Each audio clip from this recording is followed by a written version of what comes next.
तो दोस्तों आज 12 सितंबर 2021 रविवार का दिन हो चुका है। तो आइए फटाफट से बात कर लेते हैं आज की ताजा खबरों की और आज की बड़ी खबरों की। दोस्तों आज की बड़ी खबरों में खाने वाले तेल को लेकर सरकार की तरफ से लोगों को बड़ा तोहफा दिया गया है। जानकारी के मुताबिक आयात शुल्क घटाने की वजह से जल्द ही आने वाले दिनों में खाने वाले तेल के दाम सस्ते हो जाएंगे। इससे जुड़ी ज्यादा जानकारी अभी आपको थोड़ी देर में बताएंगे। इसके अलावा आज की बड़ी खबरों में सीएनजी को लेकर और रसोई गैस को लेकर बड़ी खबर है। ताजा जानकारी के मुताबिक एक रिपोर्ट आई है जिसमें ये बताया गया है कि अगले महीने अक्टूबर में सीएनजी और रसोई गैस के दाम 10 से 11% तक बढ़ सकते हैं। तो आने वाले दिनों में सीएनजी का दाम या रसोई गैस का दाम कितना हो सकता है, इसकी भी जानकारी देंगे। इसके अलावा आज की बड़ी खबरों में आपको बता दें कि कोरोना से जिन लोगों की मौत हो गई है या आने वाले दिनों में जिन लोगों की मौत होगी उनके मुआवजे को लेकर सरकार की तरफ से एक बड़ी खबर है। ताजा जानकारी के मुताबिक ये बात सरकार ने खुद बता दी है कि किन मामलों को कोरोना से मौत माना जाएगा। आप नहीं जानते हैं तो आपको बता दें कि जिन भी लोगों की मौत कोरोना से हो गई है उनको आने वाले दिनों में सरकार की तरफ से मुआवजा दिया जा सकता है, यानी कि उनके परिवार वालों को। इसके अलावा देश के सबसे बड़े बैंक यानी कि भारतीय स्टेट बैंक की तरफ से एक बड़ी खबर है पूरे देश के लिए। तो दोस्तों आज के इस मुख्य समाचार में हम आपको इन्हीं सब महत्वपूर्ण खबरों के बारे में बताने वाले हैं, इसीलिए वीडियो को थोड़ा सा भी भगाए बिना ध्यान से आखिर तक देखें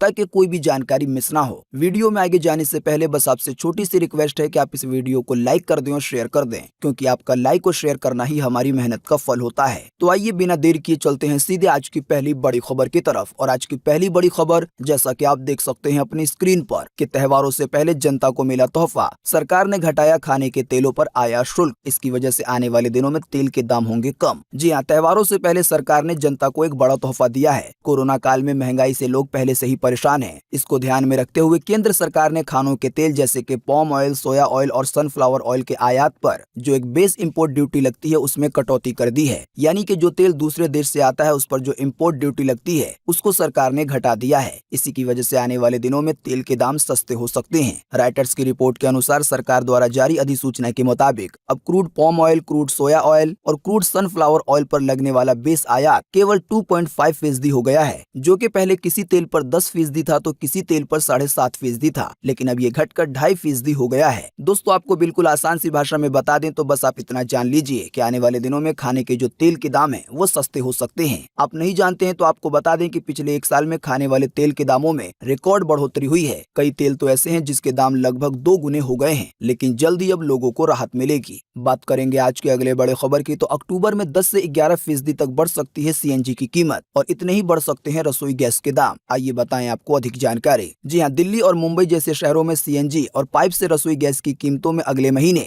10 से 11% तक की बढ़ोतरी हो सकती है। यानी कि उन रसोई गैस के दामों में ये बढ़ोतरी हो सकती है जो कि पाइपलाइन के जरिए लोगों तक पहुंचाई जाती है। तो दोस्तों दिल्ली, मुंबई जैसे शहरों में यानी कि देश में जहां जहां पर भी सीएनजी उपलब्ध है या पीएनजी उपलब्ध है तो इनके दामों में 10 से 11% तक की बढ़ोतरी हो सकती है। आपको बता दें ये बात आईसीआईसीआई सिक्योरिटीज ने एक रिपोर्ट में कही है और इसकी वजह भी बताई है। पीटीआई की खबर के मुताबिक रिपोर्ट में कहा गया है कि सरकार की तरफ से तय की गई गैस की कीमत में करीब 76% की बढ़ोतरी हो सकती है। सरकार गैस सरप्लस देशों में प्रचलित दरों का इस्तेमाल करते हुए हर 6 महीने में गैस के दामों में बदलाव करती है, यानी कि दामों की समीक्षा करती है और अगली समीक्षा आने वाले 1 अक्टूबर को है। तो इसी के तहत आईसीआईसीआई की एक रिपोर्ट में ये कहा गया है कि आने वाले अक्टूबर के महीने में सीएनजी और जो रसोई गैस पाइप के जरिए आती है उसके दाम में 10 से 11% तक की बढ़ोतरी हो सकती है। हालांकि इसका असर सिलेंडर वाले गैस पर पड़ेगा या नहीं इसकी जानकारी नहीं दी गई है। वैसे आप नहीं जानते हैं तो आपको बता दें कि रसोई गैस सिलेंडर के दाम वैसे ही कुछ महीनों से बढ़ ही रहे हैं। बात करेंगे आज के अगले बड़े खबर की तो मुंबई में हो गई है एक और निर्भया की मौत। 30 घंटे तक जिंदगी और मौत से जूझने के बाद रेप पीड़िता ने तोड़ा दम। आरोपी ने रॉड से प्राइवेट पार्ट पर किया था हमला, यानी कि लोहे के सरिये से। जी हाँ, सेफ सिटी इंडेक्स में देश की दूसरी सबसे सुरक्षित मानी जाने वाली मुंबई में रेप के बाद मारपीट का शिकार हुई महिला की करीब 30 घंटे के बाद हॉस्पिटल में मौत हो गई है। इस खबर के बारे में हमने आपको अपने बीते रोज के मुख्य समाचार में बताया था। जानकारी के मुताबिक आरोपी ने रेप के बाद महिला के प्राइवेट पार्ट पर रॉड से गंभीर रूप से हमला किया था। पीड़ित महिला का मुंबई के राजवाड़ी हॉस्पिटल में इलाज चल रहा था। इस घटना का एक सीसीटीवी फुटेज भी सामने आया है जिसके आधार पर पुलिस ने आरोपी को अरेस्ट कर लिया है। मुंबई पुलिस ने जब अदालत में आरोपी को पेश किया तो अदालत की तरफ से 10 दिन के लिए उसे पुलिस कस्टडी में भेज दिया गया है, जहां पर उससे पूछताछ की जाएगी। आरोपी को पकड़ने के बाद जब पूछताछ की गई तो ये पता चला है कि जिस समय उसने रेप किया और महिला के प्राइवेट पार्ट पर गंभीर रूप से हमला किया तो वो उस समय बुरी तरह से नशे में धुत था और ये सारा काम उसने नशे में किया है। इसी बीच ये भी खबर आई है कि आरोपी महिला की हालत बहुत ज्यादा गंभीर थी, इसी की वजह से उसका बयान दर्ज नहीं हो पाया है। तो इसी की वजह से कहा गया गया है कि आरोपी को सजा मिलने में थोड़ी बहुत दिक्कत हो सकती है। लेकिन आपको बता दें, इसी के बीच महाराष्ट्र के गृह मंत्री का एक बड़ा बयान आया है, जिसमें उन्होंने कहा है कि हम कोशिश करेंगे कि आरोपी को कड़ी से कड़ी सजा मिले और सजा भी ऐसी हो जो कि लोगों के लिए मिसाल हो, यानी कि सजा को देखने के बाद लोग इस गुनाह को करने से पहले 10 बार सोचें। इस तरह की सजा देने की कोशिश की जाएगी। दोस्तों, इस भयंकर वारदात के बीच आपको एक बात बताना बड़ी जरूरी है। अगर आपने गौर नहीं किया होगा तो कभी आप गौर करके देखें कि इस तरह के जो मामले होते हैं वो अक्सर नशे की हालत में होते हैं। इसी की वजह से हमारे देश के कई ऐसे शहर हैं जहां पर शराब पर पाबंदी लगाने की बात की जाती है। जाहिर सी बात है, जब कोई नशे में होता है तो उसका कोई सुध-बुध नहीं होता और वो इस तरह की वारदात को अंजाम दे देता है। बिल्कुल आसान सी भाषा में कहें तो शराब से न केवल इंसान के शरीर को नुकसान पहुंचता है, बल्कि इससे समाज पर भी बहुत बुरा प्रभाव पड़ता है। बात करेंगे आज के अगले बड़े खबर की, तो सरकार ने बताया किनकी मौत कोरोना से मानी जाएगी। सरकार ने जारी की है कोरोना डेथ सर्टिफिकेट से जुड़ी गाइडलाइंस। जी हां, सुप्रीम कोर्ट में भारत सरकार ने कहा है कि कोरोना से जुड़ी मौतों के मामले में डेथ सर्टिफिकेट जारी करने को लेकर गाइडलाइन जारी कर दी गई है। यानी कि जिन भी लोगों की मौत कोरोना की वजह से हुई है या आने वाले दिनों में जिनकी मौत होगी तो उनके डेथ सर्टिफिकेट पर यह लिखा हुआ आएगा कि इसकी मौत कोरोना की वजह से हुई है। जानकारी के मुताबिक डेथ सर्टिफिकेट पर ऐसा लिखा होने से उसके परिवार वालों को मुआवजा दिया जाएगा। असल में अभी तक बहुत सारे लोगों की जान कोरोना की वजह से गई है, लेकिन जिन भी लोगों की मौत हुई है उनके बारे में ये पक्का पता नहीं है कि इनकी मौत कोरोना की वजह से हुई है या नहीं। इसी की वजह से ये बात डेथ सर्टिफिकेट पर भी मेंशन नहीं है। लेकिन अब सरकार ने इसके लिए गाइडलाइन जारी कर दी है सुप्रीम कोर्ट के कहने पर। सरकार द्वारा जो गाइडलाइन जारी की गई है उसमें यह कहा गया है कि जिस भी व्यक्ति की जांच हो गई होगी कोरोना को लेकर,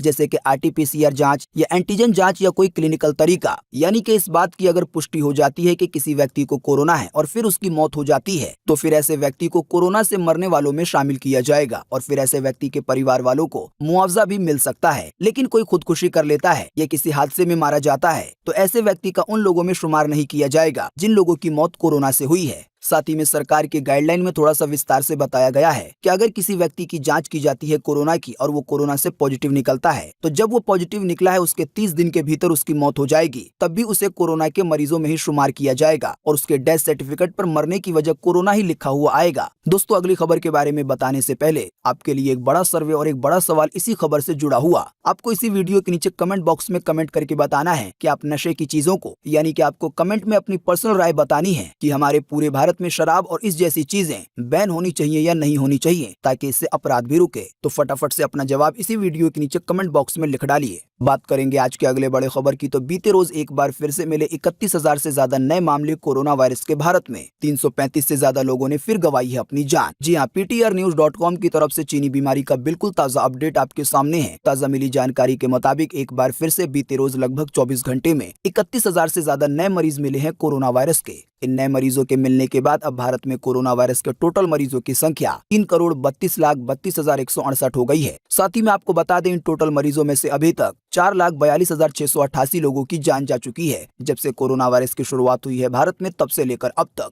साथ ही में आपको बताते चलें कि बीते रोज भी लगभग 24 घंटे में 335 से ज्यादा लोगों ने अपनी जान गंवाई है कोरोना वायरस की वजह से। हाँ, लेकिन अच्छी बात ये रही कि बीते रोज लगभग 24 घंटे में 37,000 से ज्यादा लोग ठीक भी हुए हैं। ठीक होने वाले टोटल लोगों की संख्या अब 3,23,96,131 हो गई है, यानी कि इतने सारे लोग टोटल मरीजों में से ठीक हो चुके हैं। बाकी इसके अलावा जो लोग बचे हैं, जिन लोगों का अभी भी इलाज चल रहा है, तो उनकी संख्या अब हमारे भारत में 3,80,458 हो गई है, यानी कि पूरे भारत में अभी भी कोरोना वायरस के इतने मरीज हैं। दोस्तों, कोरोना के अपडेट के बाद आपको बता दें कि हमारे भारत में अब डेंगू और बुखार की वजह से भी कई सारे लोगों की जान जा रही है। इसी से जुड़ी एक ताजा जानकारी आपकी स्क्रीन पर है। जैसा कि आप देख सकते हैं कि डेंगू और बुखार भी बरसा रहा है कहर। यूपी के फिरोजाबाद में केवल 24 घंटे में 13 लोगों की हुई है मौत। साथ ही में कासगंज में 6 लोगों ने तोड़ा है दम। जी हां, ब्रिज में डेंगू और वायरल फीवर का कहर थम नहीं रहा है। फिरोजाबाद में केवल 24 घंटे में 13 मरीजों की जान गई है, जिसमें से 8 बच्चे हैं। शहर से लेकर देहात तक चित्कार मची हुई है, यानी कि हाहाकार मचा हुआ है। नगर निगम के अलावा भी देहात क्षेत्रों में भी कई सारे मौत के मामले सामने आए हैं, यानी कि 13 मरीज तो वो हैं जिनके आंकड़े दर्ज हुए हैं, लेकिन गांव देहात में भी डेंगू और बुखार की वजह से कई सारे लोगों की जानें गई हैं। जानकारी के मुताबिक बीते शनिवार को डेंगू और बुखार से मरने वाले मौतों का आंकड़ा 134 पहुंच गया है। अभी हाल ही में एक रिपोर्ट आई थी जिसमें यह बताया गया था कि वायरल बुखार की वजह से जिन लोगों की मौतें हो रही हैं, तो इनमें से ज्यादातर मामले डेंगू के हैं। यानी कि आसान भाषा में कोरोना वायरस के बाद अब डेंगू भी देश के कई हिस्सों में अपना कहर बरसा रहा है। राजधानी दिल्ली में भी वायरल बुखार के कई मामले सामने आ रहे हैं। अस्पताल के 50% OPD ऐसे ही मरीजों से भर गए हैं। यूपी के और भी कई हिस्सों में ऐसे ही मामले देखने को मिल रहे हैं। जाहिर सी बात है, अभी बारिश का मौसम है और साथ ही में मौसम बदल भी रहा है। इसी की वजह से लोगों को सावधान रहना होगा अपने सेहत को लेकर। सबसे जरूरी बात है कि आपको मच्छर से बचना होगा। मच्छर से बचने के लिए जो भी उपाय किए जाते हैं आप उसका पालन जरूर करें, वरना ये छोटा सा मच्छर आने वाले दिनों में आपको बड़ी परेशानी दे सकता है। बात करेंगे आज के अगले बड़े खबर की तो 30 सितंबर से पहले आधार और पैन कार्ड को करें लिंक, वरना बैंक से लेन देन में हो सकती है मुश्किल। देश के सबसे बड़े बैंक ने लोगों से कही है ये बात। आई है ताजा रिपोर्ट। जी हाँ, देश के सार्वजनिक क्षेत्र के सबसे बड़े बैंक यानी कि भारतीय स्टेट बैंक ने अपने ग्राहकों को अलर्ट किया है। दरअसल बैंक ने अपने खाता धारकों को 30 सितंबर से पहले पैन को आधार कार्ड से लिंक करने के लिए कहा है। बैंक ने साथ ही में ये भी कहा है कि ग्राहक अगर ऐसा नहीं करते हैं तो उन्हें बैंकिंग सेवाओं में कठिनाई का सामना करना पड़ सकता है, यानी कि पैसे के लेन देन में। तो दोस्तों, आपने अगर अपने पैन कार्ड को आधार कार्ड से लिंक नहीं कराया है तो इसे जल्द से जल्द कर लें, लेकिन आपको घबराने की जरूरत नहीं है। पैन कार्ड को आधार कार्ड से लिंक करने के लिए आपको कहीं पर भी जाने की जरूरत नहीं है। आप ये काम घर बैठे अपने मोबाइल फोन से या कंप्यूटर से कर सकते हैं। साथ ही में आपको बता दें, इस काम को करने में 5 मिनट से भी कम लगेंगे। अगर आप नहीं जानते कि पैन कार्ड को आधार कार्ड से कैसे लिंक कर सकते हैं तो इससे जुड़ा एक वीडियो अभी हम आपको थोड़ी देर में बताएंगे, जहां पर आपको हमारे ही द्वारा ये बता दिया जाएगा वीडियो में कि आप कैसे अपने पैन कार्ड को आधार कार्ड से लिंक कर सकते हैं। इस वीडियो का लिंक आपको इसी वीडियो के नीचे डिस्क्रिप्शन में मिल जाएगा, लेकिन वीडियो देखने के लिए आपको एक 4 अंकों के कोड की जरूरत होगी, जो कि अभी हम आपको थोड़ी देर में बताएंगे इसी वीडियो में। तो बने रहिए हमारे साथ। बात करेंगे आज के अगले बड़े खबर की तो मध्यम और भारी बारिश की वजह से दिल्ली और इसके आसपास के इलाके हुए पानी पानी। अंतर्राष्ट्रीय एयरपोर्ट के रनवे पर भी भर गया है इतना पानी कि हवाई जहाज के पहिए डूब रहे हैं। 46 साल में पहली बार हुई है इतनी बारिश। जी हाँ, दिल्ली में बीते शुक्रवार रात हुई बारिश ने लोगों की परेशानी बढ़ा दी है। शुक्रवार की रात के अलावा बीते शनिवार को भी पूरे दिन लगभग बारिश होती रही। जानकारी के मुताबिक दिल्ली में 46 साल बाद इतनी बारिश हुई है। मोतीबाग, आरके पुरम सहित दक्षिणी दिल्ली के कई इलाकों में सड़कों पर पानी भर गया है, तो इसकी वजह से लोगों को आने जाने में भी बड़ी परेशानी हो रही है। इलाकों के अलावा दिल्ली के इंदिरा गांधी इंटरनेशनल एयरपोर्ट के रनवे पर भी बारिश का पानी भर गया है। इसके अलावा आपको बता दें कि सोशल मीडिया पर एक ऐसा वीडियो वायरल हुआ है जिसमें आपको देखने को मिलेगा कि एयरपोर्ट के रनवे पर नहीं बल्कि एयरपोर्ट के अंदर भी पानी भर गया है। तो दोस्तों, बारिश को लेकर ये तो थी बीते दिन की रिपोर्ट, और वो भी केवल दिल्ली एनसीआर की। लेकिन आज 12 सितंबर को पूरे देश में बारिश को लेकर कैसा मौसम रहेगा, इसकी ताजा जानकारी आपकी स्क्रीन पर है। जैसा कि आप देख सकते हैं अगली खबर में, मौसम विभाग ने जारी किया है मौसम का पूर्वानुमान। जी हाँ, मौसम विभाग के अनुसार अगले 24 घंटे के दौरान यानी कि आज ही 12 सितंबर को पंजाब में, हरियाणा में, दिल्ली में, उत्तर प्रदेश में, उत्तराखंड में, उड़ीसा के कुछ हिस्सों में, छत्तीसगढ़ में, मध्य प्रदेश में, पूर्वी राजस्थान में, पूर्वी गुजरात में, इसके अलावा अंडमान निकोबार द्वीप समूह में हल्की से मध्यम बारिश होगी। कुछ स्थानों पर भारी बारिश की भी चेतावनी है। इसके अलावा पश्चिम बंगाल के हिस्सों में, कोंकण में, गोवा में, तटीय कर्नाटक में भी हल्की से मध्यम बारिश होगी।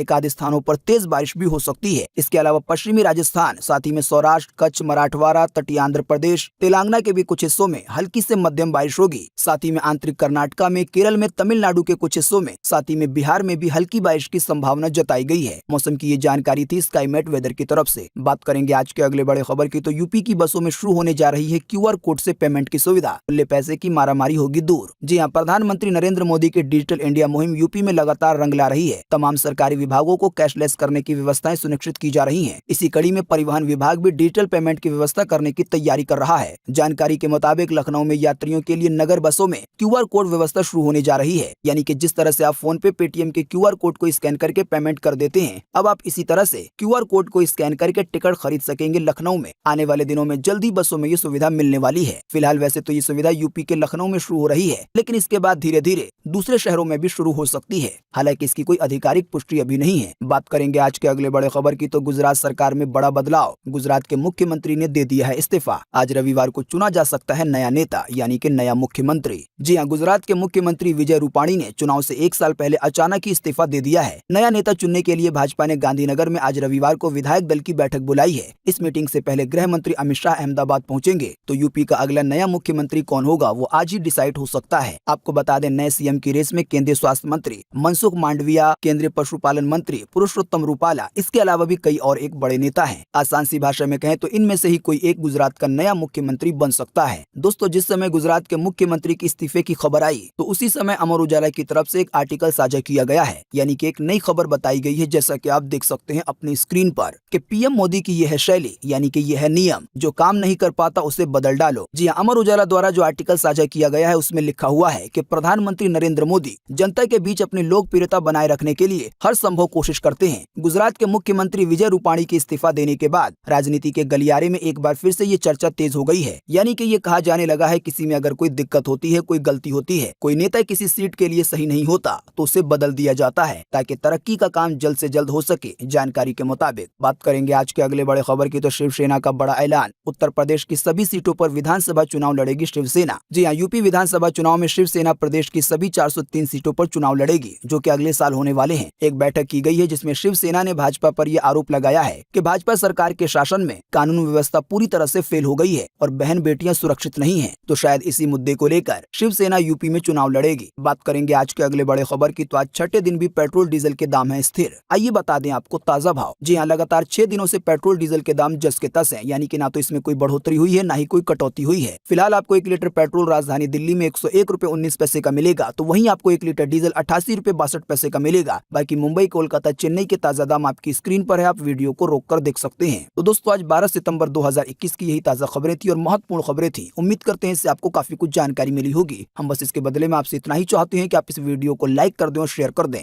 क्योंकि आपका लाइक और शेयर करना ही हमारी मेहनत का फल होता है। वीडियो देखने के लिए आपका बहुत बहुत धन्यवाद। Thanks for watching.